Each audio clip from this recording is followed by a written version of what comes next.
យផងដែរសំពុទ្ធតាដកនឹងស្បង់ជីវរបរិខាអមត្របច្ច័យផងដែរក៏សាងវត្តវាសាលាហោហាពៀនភ្នល់ឲ្យខ្មែរកាន់តែឋានការក៏សាងវត្តវាសាលាហោហា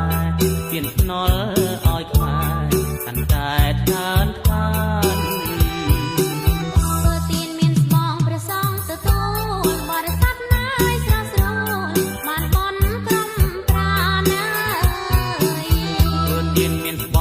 សងទទួលបរិស័ទណាយស្រងស្រួលបានបុណ្យគ្រប់ប្រាណ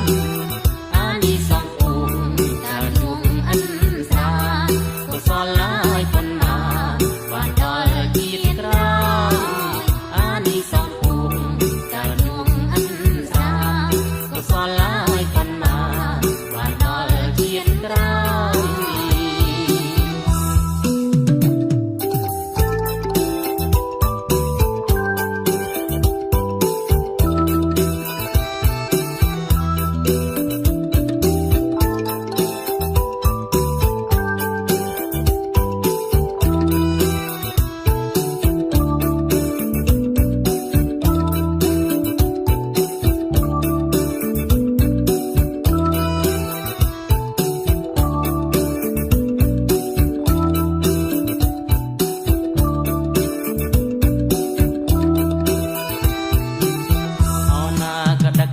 យដល់ហើយយល់មកងាយបាយបាយពីទឹកខាងជើង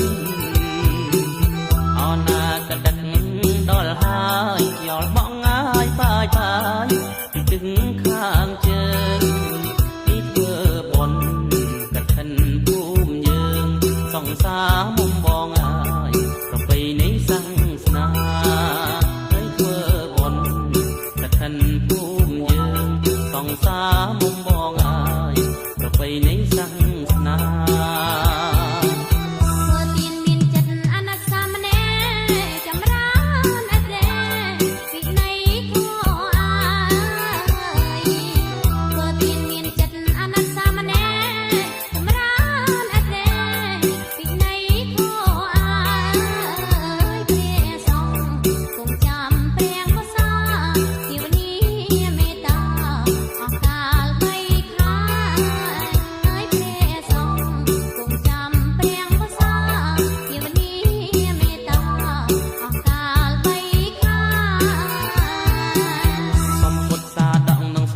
ជីវរបរិខា